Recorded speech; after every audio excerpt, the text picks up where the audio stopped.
Welcome to Sabbath School lesson for Saturday, December 11, 2021.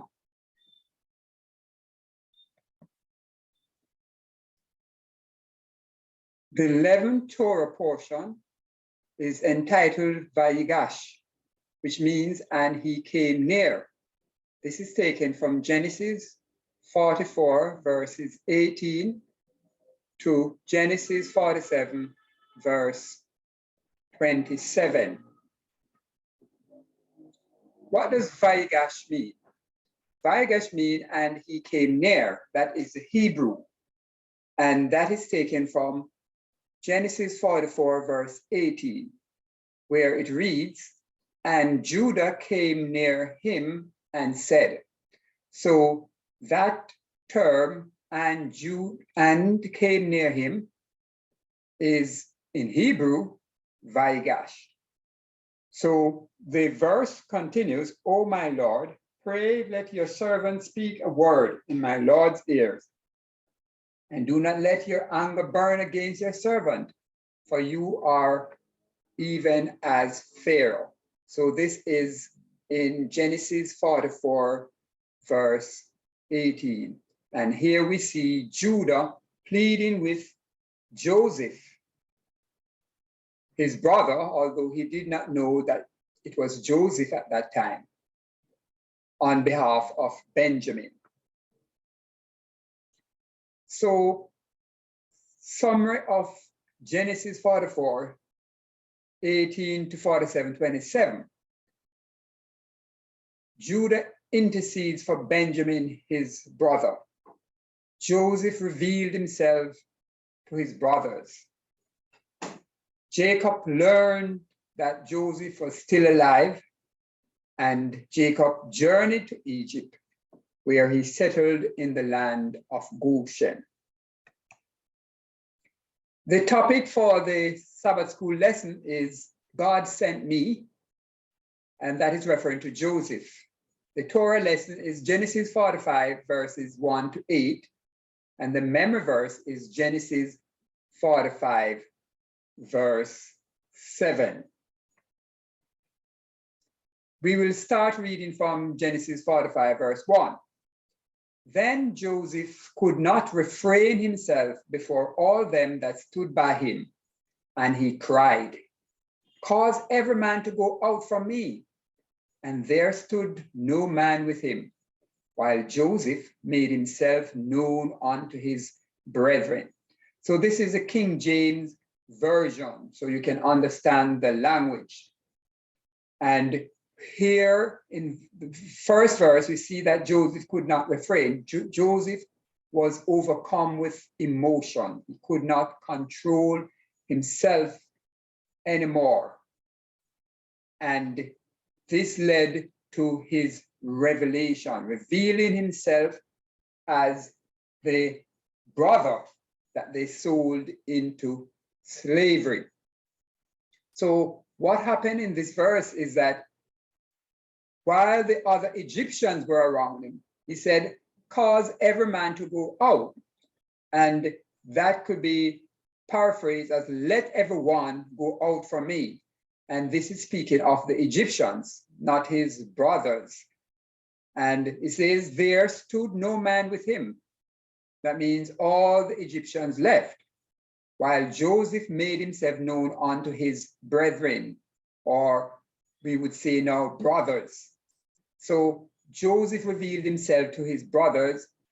He didn't want the Egyptians to be inside the room while he was revealing himself to his brothers. And so he wanted to keep family matters within the family. And so he let the Egyptians out and then reveal himself to his brothers. Verse 45, verse 2 rather, and he wept aloud, and the Egyptians and the house of Pharaoh heard him. So here we can see again, very emotional. He wept aloud. So in the previous verse, we read that he could not control himself. And now he is weeping, and weeping not just a gentle weeping, but weeping aloud. And so much so that although the Egyptians were sent out, the Egyptians and the house of Pharaoh could hear. So it must have been very, very loud. And it was really an emotionally charged atmosphere that was taking place there. And as we focus on the word he wept, we can remember the story of Jesus. Jesus, the record of him in the Gospel, New Testament, where he said, and he wept when he went to Lazarus, who had died. And we see there is a lot of similarities between Joseph and Jesus Christ. However, this lesson will not go into the details about those similarities. But we can see that Joseph here wept aloud. And all of this is leading up to that great revelation which he is going to make. And verse 3 now says, and Joseph said unto his brothers, I am Joseph. Doth my father yet live? And his brethren could not answer him, for they were troubled at his presence. So this was a very climactic moment for Joseph. Having wept loudly, could not control himself, he had to tell them, no, reveal to them that he was indeed their brother, Joseph. So he said in Hebrew, Ani Yosef. And then he asks about his father. Is he still alive? Does my father yet live? Is he still alive? So that was a great climactic moment for Joseph. But we see it was very anticlimactic for his brothers, because he said they could not answer him, for they were troubled at his presence. And the term there, troubled, in the Hebrew really meant they were terrified. Can you imagine this? They were so terrified. This was such a great climactic moment for Joseph, but it turned out to be very much the opposite.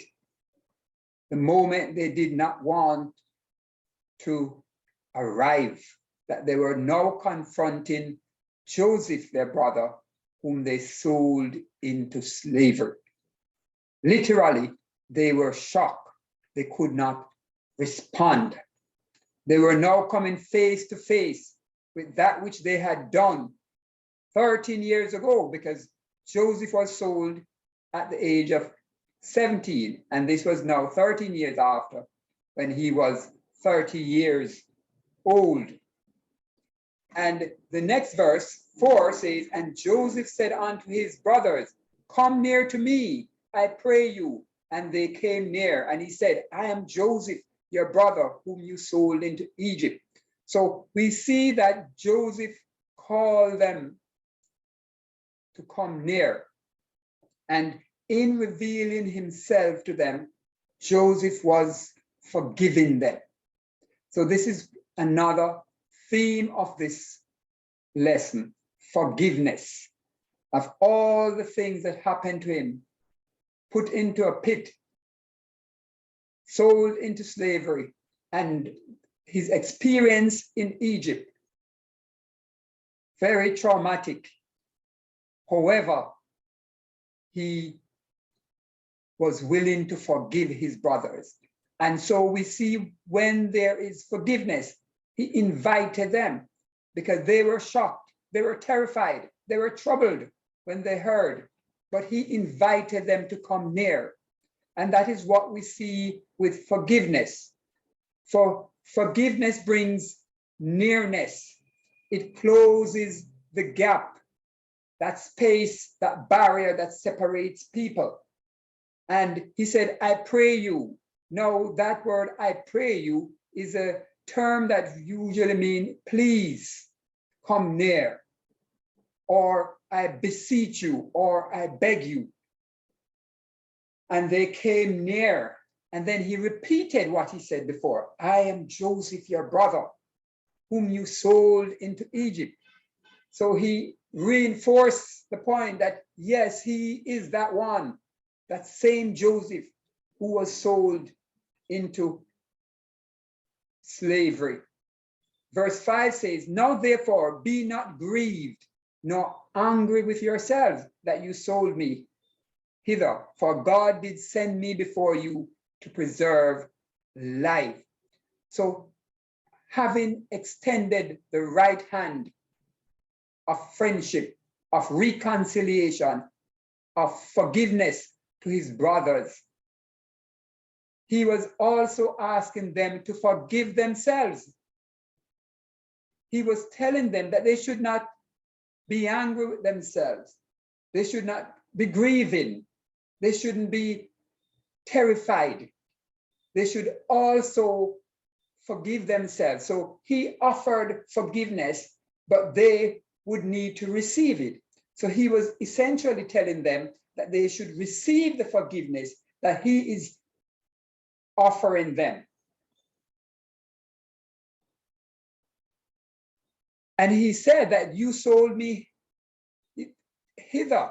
So he was saying, look here. He was putting things in perspective and said, for God did send me before you to preserve life. So he was making all the attribution to the eternal God and said, this was God's doing, not yours. And therefore you can forgive yourself. And he gives the reason, said God did this so that he could be there in Egypt during the time of famine, because there were 7 years of plenty and then 7 years of famine. And that is why they were there in Egypt to buy grain, because their land in Canaan was experiencing famine. So we see the eternal working his purpose through all the events that were taking place. Verse 6 says, for these 2 years have the famine been in the land, and yet there are 5 years, so 7 years in all, in which there shall neither be airing nor harvest. Now, airing is an old King James word which means plowing. So during the further 5 years, there would neither be plowing of fields nor harvesting. And that is why they had stored up for the 7 years of plenty. They stored up the goods and would have them now for those who are experiencing the famine. Verse 7, and God sent me before you to preserve you a posterity in the earth and to save your lives by a great deliverance. So this is a memory verse.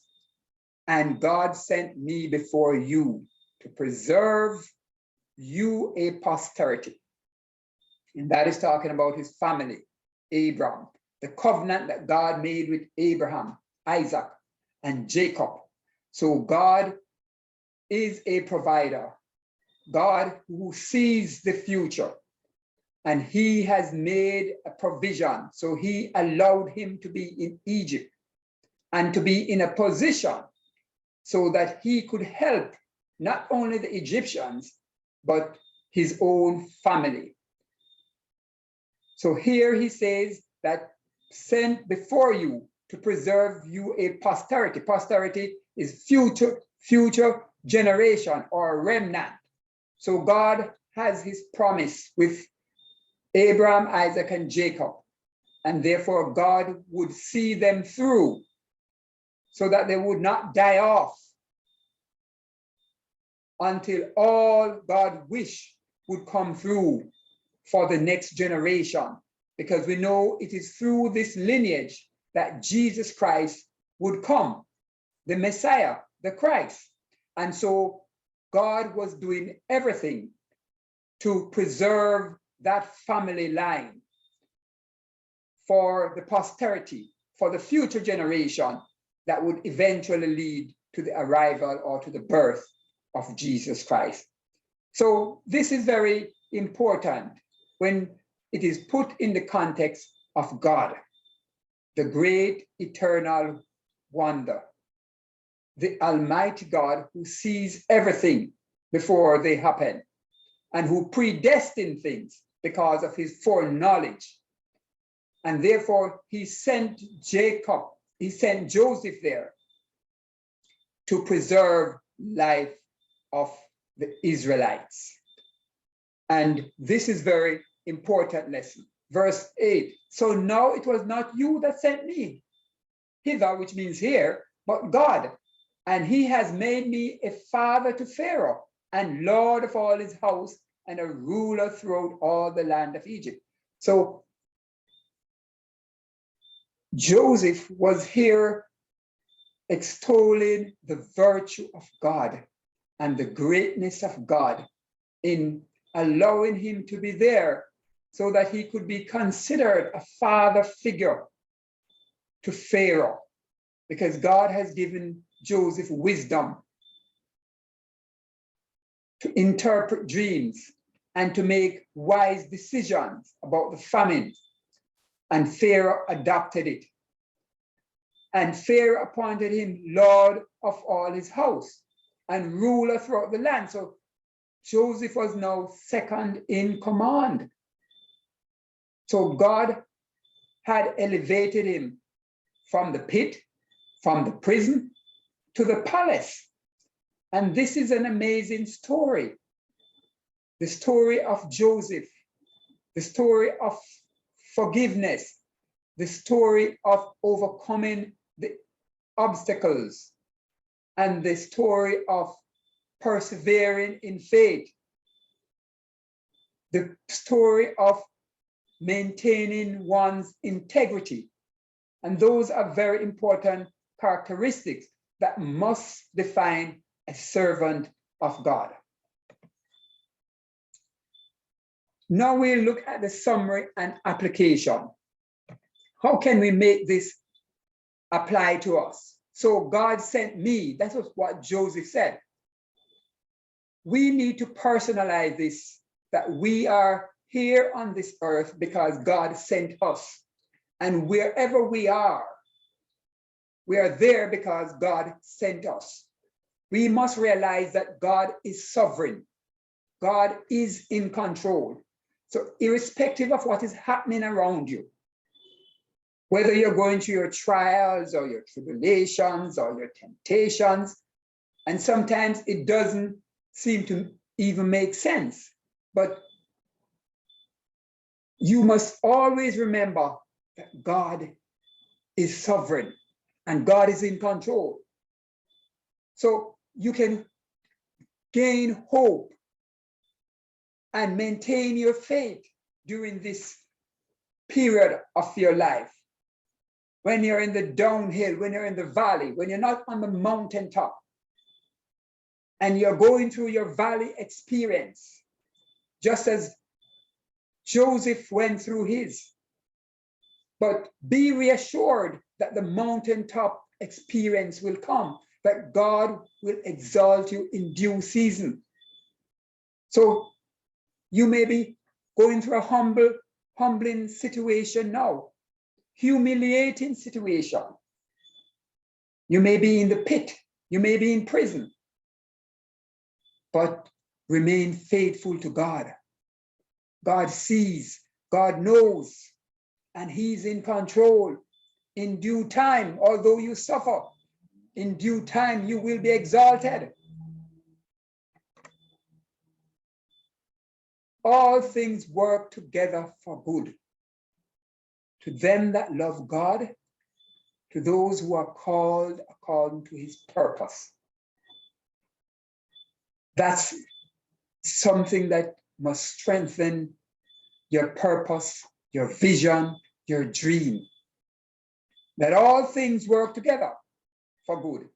Now, the verse is not saying that all things are good, but it's saying all things work together for good. And if you are called by God, if you are sent by God, And if you love God, then there is no question about it. It will work out all right. It will be good because God has your back. He is the sovereign God. He will see to it that his word come to pass in your life. If God give you a vision, if God give you a dream, just as he gave to Joseph, maybe many years may pass. You may think you're off the track. You may think that it will never be realized, never be fulfilled.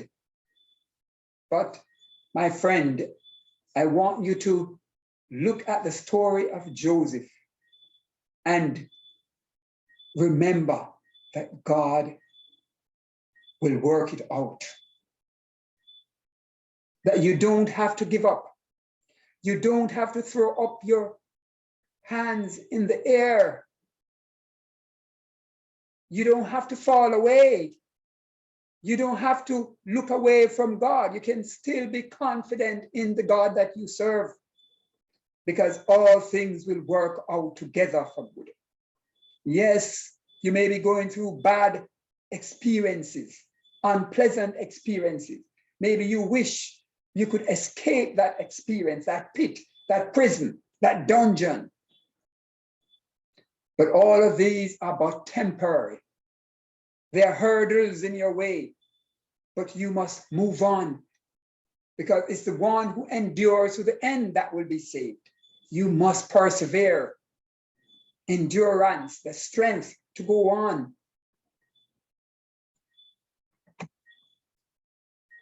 Finally, forgiveness. This is the story of forgiveness.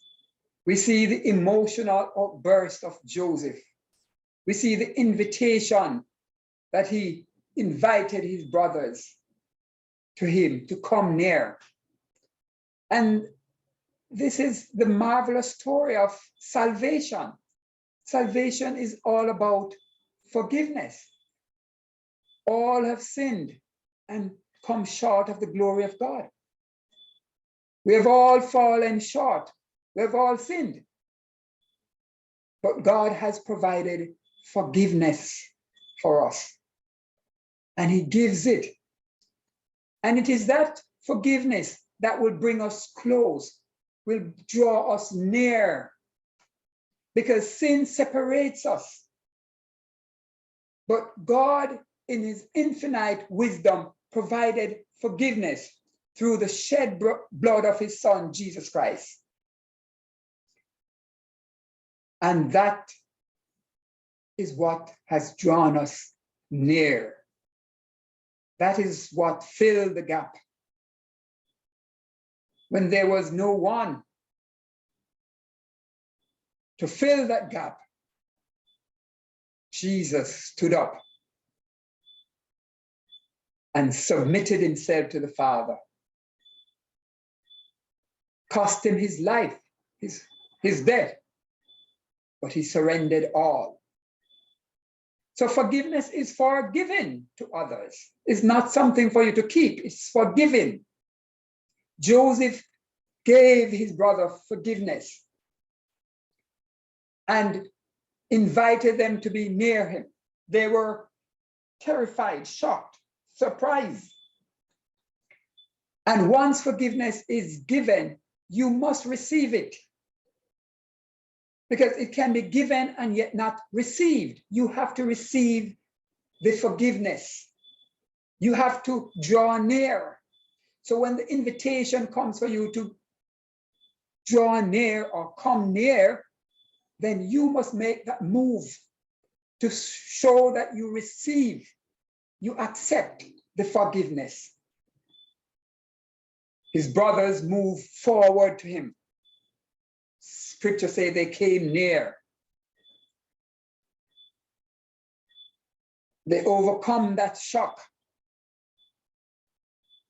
And they went near to him in that period of forgiveness. And that's the same thing that God is calling us. He has offered forgiveness, but we must receive it. and be drawn near to him. Amen. This Sabbath school lesson is brought to you by a servant at Grace Precision. May the Father bless you and keep you. May the Father make his face to shine upon you and be gracious to you. May the Father lift up his countenance upon you and give you peace. Shalom.